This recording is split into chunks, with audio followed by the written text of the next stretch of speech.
Chérif Diop, il est le président de l'Union des associations des élus locaux. Bonsoir Monsieur Diop et merci d'être là. Bien, bonsoir Madame Touré. On va commencer par cette étude heureuse qui a été notée dans ce différend entre le président Babacar Ngom et les habitants de Dinguilair. Une médiation qui a porté ses fruits puisque les paysans sont autorisés maintenant à pouvoir exploiter les terres jusqu'à la fin de l'hivernage. Un commentaire? Ah oui, mais je pense que c'est une très bonne solution parce que l'État est dans son rôle. L'État a l'obligation de gouverner, de gérer, d'anticiper, de faire la médiation quand il y a des conflits. En l'espèce, il faut saluer véritablement cette belle initiative par le gouvernement du Sénégal à la tête du ministre de l'Intérieur, le ministre de l'Urbanisme et tous les acteurs qui sont déployés, les villageois. Non, c'est-à-dire que la solution est dynamique. C'est sûr qu'aujourd'hui, dès lors que les populations acceptent, et le promoteur, tous les deux, acceptent de s'entendre et de laisser les populations s'investir dans l'agriculture pendant l'hivernage, mais cette dynamique va continuer, va se poursuivre, et c'est sûr qu'à la fin de l'hivernage, véritablement, il pourra aboutir à quoi au juste? Non, aboutir à une solution pour les partis. Je voudrais vous rappeler que pour ce qui est de M. Ngom, il avait la légitimité formelle parce qu'il a des documents, parce qu'il y a une délibération, parce qu'il y a une approbation du service de l'État, à partir d'enquêtes faites par les services compétents, cadastre, urbanisme, domaine, ainsi de suite. Ça, c'est la légitimité formelle. Mais moi aussi, dans son manifeste important du Parti communiste, disait que le peuple a toujours raison. La population a toujours raison. C'est le cas d'espèce. Donc, en face de la légitimité formelle, se dresse la légitimité communautaire. Finalement, c'est qui le peuple, monsieur? C'est la communauté qui est le peuple. Parce que le conseil municipal est censé représenter mais le conseil municipal est une représentation du peuple. Est une représentation. Oui. Mais il ne remplace pas le peuple. Est-ce qu'aujourd'hui, la question de fond, ce n'est pas la gouvernance de nos ressources humaines au niveau des collectivités territoriales? Est-ce que nous avons le capital humain nécessaire, capable d'appréhender ces enjeux-là? Non, on n'a pas tout le capital humain. Nous avons, dans le cadre de la réforme de l'acte 3 de la décentralisation, pointé cette faiblesse des ressources humaines de qualité dans nos collectivités territoriales. C'est une vérité. Mais en l'espèce, véritablement, le conseil municipal est suffisamment représentatif pour parler au nom de la population. Il n'y a pas de souci. Mais encore une fois, c'est une représentation. Quand on représente, il y a l'arrière-pays, tout ce background populaire qui est là, qui dit non, on n'est pas d'accord. Finalement, à quoi sert-il finalement? Non, mais il sert à gouverner par la représentation populaire. Ils sont représentants, et ça on ne peut pas le nier. L'Assemblée nationale est constituée de députés censés représenter le peuple sénégalais. À l'échelle de la commune, à l'échelle du département, le conseil municipal, le conseil départemental parlent au nom des populations. Mais, encore une fois, c'est une légitimité formelle. Comment un conseil municipal peut donner autant d'hectares à une seule personne? Il n'y a pas de contradiction. Vous savez que la terre est une ressource. Oui, mais il représente le non, la terre est une ressource qu'il faut valoriser. Je veux vous dans le cadre du domaine national. L'État est détenteur des terres du domaine national, a l'obligation de mettre en valeur ces terres, qui est une ressource. Maintenant, mettre en valeur signifie quoi? Mettre les mécanismes, mettre les outils à la disposition des populations. Le promoteur qui dit je veux investir dans l'agriculture, je veux faire des entreprises et qui donne un bail aurait suivi pour une exploitation. Non, ça dépend. Le bail est une location. Bail location règle, c'est une location avec 10 ans dans le premier temps, 30 ans ensuite, mais il y a la troisième phase. Si vous estimez que pendant mes entreprises, mes affaires marchent, après 10 ans, après 30 ans, vous avez la possibilité de demander une cession définitive. Et on vous donne le titre foncier. C'est un processus. Donc le bail est une simple location, il n'y a pas de souci par rapport à ça. Maintenant, si ça ne marche pas, vous renoncez à vos affaires.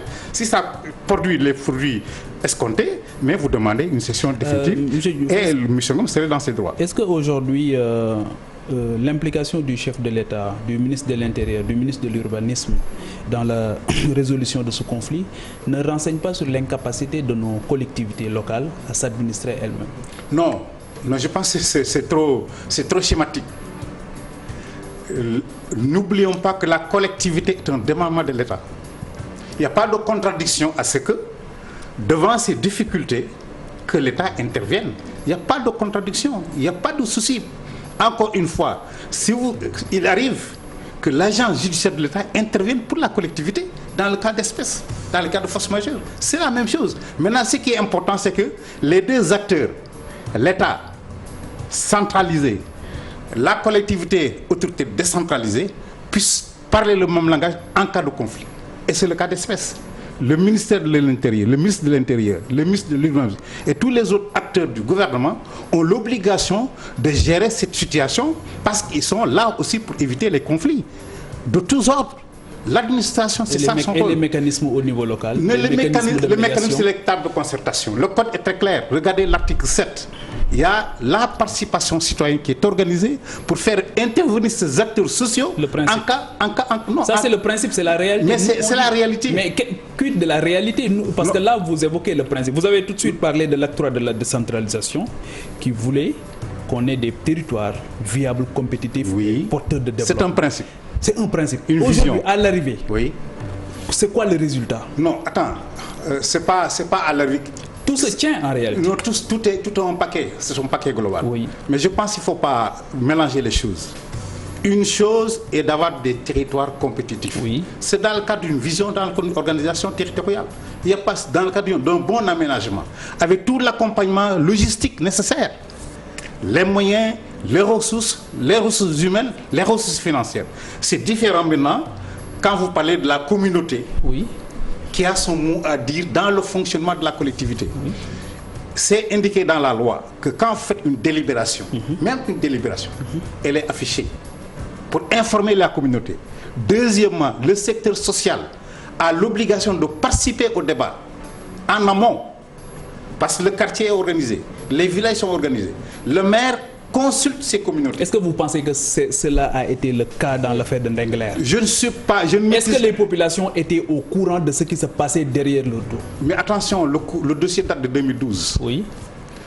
C'est pourquoi, quand il y a l'échec d'une médiation, je ne le souhaite pas, mais c'est d'aller au tribunal.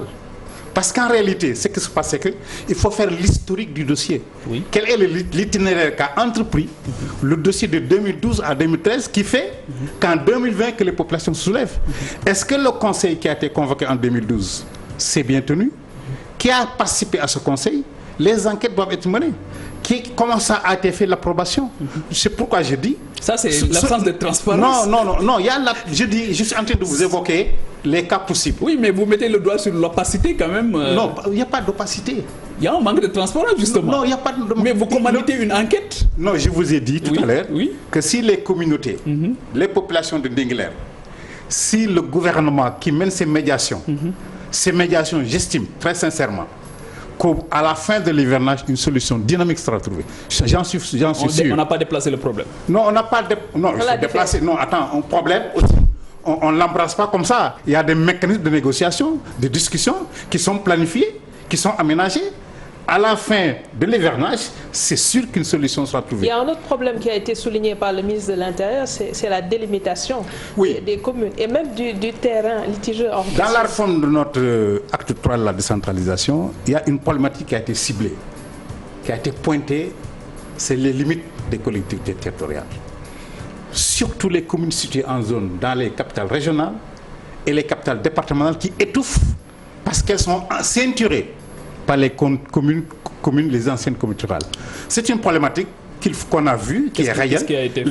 Non, en fait, c'est que le problème de fond, c'est que les populations cohabitent. Elles sont ensemble. Non, c'est-à-dire, il faut délimiter les communes. Il faut les délimiter. Tu sais, la délimitation, elle est très informelle quand même par la loi. Il y a des corrections qu'il faut faire. Quand vous regardez les anciennes communautés rurales, c'était un ensemble de villages. Le décret dit village tel, 40 villages, 45, 50, c'est ça qui constitue la communauté rurale, qui est aujourd'hui érigée en commune. Donc c'est un ensemble de villages. Or, au même moment que le décret disait que la communauté rurale est constitue un ensemble de villages, le même décret dans l'article qui suit dit que la commune est délimitée sur un rayon de 5 km, 6 km, 7 km. Si vous regardez le rayon là, ça peut embrasser ou ne pas embrasser tel village. Voilà les conflits. que nous avions. Oui. Donc, la réforme sur laquelle nous sommes en train de réfléchir, et la Commission nationale du dialogue national... Qu'est-ce que l'acte 3 a fait? L'acte 3 a situé le problème. Et un mal bien identifié et à moitié résolu. C'est aujourd'hui les incohérences territoriales observées sur le terrain, surtout entre les communes. Mais depuis son application, est-ce que vous avez... Non, la valeur, c'est d'abord de reconnaître. C'est de reconnaître qu'il y a un problème. Aujourd'hui, nous sommes en train de... Donc nous, on a attendu l'acte 3 pour reconnaître les problèmes, pour mettre le doigt sur les incohérences. Certainement. Je veux également que vous sachiez que la distance des acteurs est une processus dynamique. Elle n'est pas fermée. Elle date de 1870 jusqu'à maintenant. Et aujourd'hui, l'acte 3, la plus-value qu'elle a ajoutée, c'est moins ces questions d'administratif, mais c'est sur les questions de développement. L'acte a mis le poids sur la vocation première d'une collectivité, c'est de promouvoir créer l'emploi. La viabilité, justement. Aujourd'hui, si on pointe du doigt justement ce principe de l'acte 3, ces objectifs de l'acte 3, à l'arrivée, par rapport aux effets qui ont été escomptés, est-ce que vous avez aussi pris le temps de mesurer? Oui, mais d'évaluer. Oui, mais n'oublions aussi que la loi date de 2012. Elle a été consacrée en 2013. Elle est pratiquement 6 ans, 5 ans, 6 ans. L'évaluation a été faite. Qu'est-ce qu'elle a montré qu'il y a des difficultés sur les incohérences territoriales. Elle est manifeste. De quel ordre? Non, les incohérences territoriales entre les communes. Les limites ne sont pas précises. Ça, c'est un problème très fort. Deuxièmement, les collectivités n'ont pas les ressources nécessaires pour assurer un développement territorial pertinent et efficient à l'échelle de la collectivité. Donc, l'acte 3 constate on a également constaté... Non, il y a un problème global de soutenabilité. Et le financement, parce qu'aujourd'hui, le problème de Ndingler aussi, c'est un problème de précarité des populations qui n'ont que la terre pour survivre. La terre est une ressource, je le réaffirme, je le dis tout le temps. Mais justement, ils n'ont que cette activité-là. Non seulement c'est une ressource pour les collectivités, mais c'est une ressource pour le pays. Je voulais, M. Fall, vous dire que 80 à 85% des terres du domaine national sont des terres du domaine national inexploitées. Pratiquement 15, 20 à 23% sont les terres du domaine de l'État, immatriculées au nom de l'État, ou bien au nom des tiers. Donc il y a une ressource qui est là, c'est la terre. Il faut l'exploiter. S'il faut l'exploiter, les populations, dans le principe du droit d'usage, on leur donne la possibilité de cultiver les terres, parce que c'est d'abord les premiers occupants.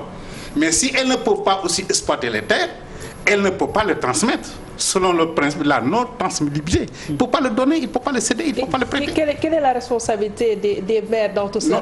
Les maires, je pense quand même qu'il faut nuancer. Il faut nuancer cette critique que je vois dans la presse, que les maires sont responsables. Les maires ne sont pas responsables de ce problème. Qui est responsable? Ah non, c'est tout le monde qui est responsable. C'est-à-dire? C'est les maires et l'État et nous tous ensemble. C'est-à-dire? Non, c'est que nous sommes tous responsables. Mais qui décide finalement? Mais tout le monde décide. C'est pourquoi le ministre de l'Intérieur a pris une médiation. Ah, c'est ça le problème. Je vous rappelle encore une fois que la collectivité est un membre de l'État. À ce titre, elle agit pour et par les populations. Mais l'acte 3 nous promettait une autonomie de gestion. Une responsabilisation. Oui. Pas d'autonomie, mais une responsabilisation accrue des populations dans l'acte de développement. Elle est là tout à l'heure. Maintenant, où est la responsabilité? Mais pour faire un acte de développement, il y a des préalables. Vous avez parlé de ressources humaines. Nous sommes d'accord qu'il y a des défaillances à ce niveau. Il faut le reconnaître. Comment y remédier? Non, c'est renforcer les ressources humaines, le recrutement par des personnes qualifiées, mettre un service technique dédié à la collectivité. Et le système électoral, le mode de désignation des élus locaux? La réflexion est entamée dans le cadre du dialogue national. Nous sommes tout à fait preneurs de toutes les propositions qui sortiraient de ce dialogue national. On est preneurs parce que nous sommes en train de chercher des solutions viables pour que la collectivité puisse porter le développement. Mais pourquoi elle a été mise en place? Pour relayer l'État. Et ça, c'est important de le signaler. Et la collectivité est là pour relayer l'État. Est-ce que les collectivités locales devront encore attendre qu'un agrobusinessman arrive chez elles pour construire des infrastructures de base pour survivre et prendre les terres? Parce que, par exemple, quand vous allez en Ndingler, vous constatez l'absence de l'État. Non, ça va exister toujours. Ce n'est pas aujourd'hui que le service public-privé, l'opérateur, le businessman ne viennent pas dans la collectivité. C'est pour aujourd'hui et pour demain. Où est l'État? Non, attends, il faut revitaliser le secteur social. Donner des moyens au secteur privé. Et ça, c'est créer la richesse au niveau local. Aussi bien pour le privé local... Il faut encadrer. Non, bien sûr, il faut l'encadrer. Oui. Le privé local a l'obligation de s'investir pour créer la richesse.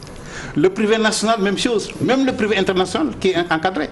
Donc on ne peut pas se prévaloir, parce que c'est moi qui suis responsable de ma commune ou de ma communauté, que le secteur privé ne vienne pas. Non, mais oui, le secteur privé est souhaité.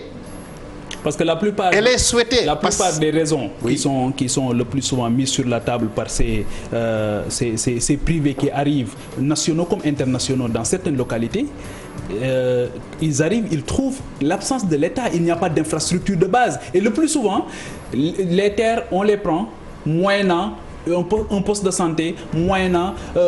non, c'est voilà. Le plan d'aménagement en réalité. Quand vous allez dans une collectivité locale, il y a ce qu'on appelle un plan d'aménagement de développement territorial. C'est dans ce plan où est indiqué que cet espace est réservé pour l'agriculture, cet espace pour telle activité économique. Voilà les infrastructures sociales de base comme la santé, l'école, etc. Maintenant, les populations qui n'ont peut-être pas les moyens pour investir, créer de la richesse sur la terre, mais l'État est là aussi pour mettre en valeur, pour aider les populations à mettre en valeur la terre. Mais aider les populations à valoriser cette terre, c'est de permettre, dans le cadre d'un encadrement précis, que le secteur privé local, le secteur privé national puisse investir dans cette localité et créer de la richesse. Et protéger les populations, qu'elles ne soient pas... Le domaine national, on l'a créé justement pour sécuriser les populations, pour sécuriser l'investissement, pour sécuriser le patrimoine foncier. Oui. La loi date de 64 et jusqu'à présent elle est encore pertinente. C'est le principe, oui. Non, le principe, tu sais, tout c'est la réalité, mais la réalité renvoie, à autre chose. Le principe est la base. Le principe est toujours basique. Mais la réalité aujourd'hui est que les contestations, partout, il y a des contestations. Aujourd'hui, Ndingler, c'est un exemple parmi tant d'autres. La contestation, aujourd'hui, elle est portée... Moi, je me félicite. Des contestations que les gens contestent. Oui. C'est une maturité. C'est la démocratie sociale. Mais le plus souvent, c'est que ces populations constatent leur incapacité et cherchent même un interlocuteur le plus souvent. Les populations? Oui. Non, c'est-à-dire que les populations, l'interlocuteur est connu. C'est l'autorité locale. Mais quand elle s'empare des médias, dans le cadre d'une échelle de gouvernance, il y a des échelles de gouvernance dans un pays. L'échelle de gouvernance primaire, c'est la collectivité territoriale. C'est le premier interlocuteur. Qui brille par son absence le plus souvent, lorsqu'il s'agit du foncier. Non, pas il brille. Mais tu sais, dans le foncier aussi, il y a des étapes. Je vous ai dit tout à l'heure, dans le cadre d'un permis d'occuper, c'est le conseil municipal qui le délivre. Le bail, c'est l'autorité du domaine qui donne le bail. À partir d'enquête, 10 ans, 30 ans après. Maintenant, l'État est décidé. Est-ce qu'il y a des études d'impact avant de délivrer le plan d'aménagement et développement de la localité, de la commune, mais c'est un document qui est même validé par le président de l'État. Le plan de développement de la commune, le plan d'investissement d'une commune, le plan de développement d'un département, validé en conseil municipal, en structure dédiée, remonte auprès du représentant de l'État pour approbation. Dès lors que c'est approuvé, c'est un plan de 5 ans. Et ça prévoit, dans ce plan approuvé par le représentant de l'État, des plans d'investissement du secteur privé. Et qui fait la police derrière? Non, la police, qui doit faire respecter le cahier de charge? Mais c'est dans la charte. Vous savez, le conseil municipal, le conseil départemental, s'accorde sur une charte. La charte, c'est la charte de la population. C'est le code. Non, c'est le code qui t'impose un comportement. Maintenant, si vous êtes déviant, la loi, ça passe sur vous. La loi, ça va sur vous. Si vous n'êtes pas capable de gérer la collectivité, mais les prochaines élections, les gens vous enlèvent. Si vous avez un conflit, les populations se soulèvent et l'État est là pour regarder, pour surveiller, enquêter, trouver la meilleure formule possible. Qui a tort, qui a raison. Qui a tort et qui a raison. Donc je pense c'est l'ultime étape. Il faut se féliciter, de mon point de vue, de ce que l'État est en train de faire en Ndingler, discuter avec les communautés, les populations, parce qu'encore une fois, ce sont deux logiques qui s'affrontent. La logique formelle à la logique communautaire. Il faut les allier. Et le ministre de l'Intérieur a dit d'ailleurs tout à l'heure, quand vous regardez son émission, que nous espérons qu'en fin d'hivernage, les partis vont s'accorder pour trouver la meilleure formule possible. Cela signifie que nous sommes dans un dispositif de médiation et c'est important que l'État puisse emprunter cette voie. À côté, je prends l'exemple de Gadaye. Des négociations sont également en train d'être menées pour qu'on puisse trouver une entente entre le propriétaire de Technologie 2000 et les habitants qui avaient été dépossédés de leur maison. est-ce qu'il ne faudrait-il pas aujourd'hui réduire le pouvoir ou les pouvoirs qui sont attribués aux maires pour ce qui est de la signature des autorisations de construire? C'est l'inverse. Le pouvoir doit être renforcé, mais encadré. Qui donne des autorisations à non, la décentralisation est irréversible. Parce que c'est la responsabilisation des communautés. Le conseil municipal, Fall le disait tout à l'heure, est là pour le compte des communautés. Maintenant, il a son rôle et c'est encadré. Maintenant, s'il y a une défaillance, non, tu sais, dans toute organisation sociale, c'est le principe qui gouverne les orientations. Maintenant, dans la mise en œuvre, il peut y avoir des difficultés. Mais le conseil municipal ne privilégie pas les intérêts de la population. Non, ça c'est trop dire. Ou s'il ignore les enjeux. Non, je pense que ça aussi, c'est une caricature en réalité. Un conseil municipal, en bonne et due forme, ne peut pas ignorer les intérêts. Si. Vous insistez sur bonne non, on a parlé tout de suite de gouvernance des enjeux. Est-ce qu'aujourd'hui on a un conseil municipal assez outillé pour pouvoir justement poser le bon débat par rapport à ce plan détaillé, ce plan d'aménagement? Non, peut-être que... Parce qu'ils ne font finalement que constater les dégâts. Oui, peut-être que tout l'encadrement, toute l'architecture, tous les outils, tous les mécanismes ne sont pas suffisamment maîtrisés. Mais l'acte 3 nous avait promis tout ça. Non, attends, l'acte 3 aussi n'a fait que 3 ans, 5 ans. Il y a une deuxième phase qui est prévue pour corriger les incohérences territoriales. Mettre en place des mécanismes innovants de financement. À part la communalisation intégrale, rien n'a été fait. À part la communalisation intégrale. Les impôts, la fiscalité a été... Justement, le financement des collectivités locales, c'est vraiment le talon d'Achille. Non, mais la fiscalité a été réformée. C'est le talon d'Achille. La TVA a été réformée. C'est le talon d'Achille des communautés. La patente a été... Aujourd'hui, toutes les communautés... Les finances, c'est vraiment le ventre mou des collectivités locales. Attention, une commune rurale, avant la réforme de la contribution économique locale, n'avait pas de recette parce qu'il n'y avait pas d'usine dans mon village. Moi, je suis du Boulel, dans le département de Kaffrine. Il n'y avait rien du tout. Oui, mais aujourd'hui, les usines, la contribution économique locale qui a été mise en place, selon le principe de l'équité et de la solidarité nationale, a fait qu'aujourd'hui, même les communes qui n'avaient pas de patente ont aujourd'hui minimum, basiquement 10 à 18 millions. Adama Diouf, le président de l'Union des associations des élus locaux, je ne peux pas vous laisser continuer comme ça, parce qu'il y a d'autres émissions qui suivent et ils ont besoin qu'on libère l'antenne. Il est taquin, quoi, monsieur. Merci également à Papa Djibril et à vous qui nous suivez de partout. On se donne rendez-vous demain, Inch'Allah. Même heure, même antenne. Excellente soirée en compagnie. Mais je vous remercie aussi de l'invitation, très sincèrement. Merci beaucoup. Ça a été un bon moment. Tout le plaisir.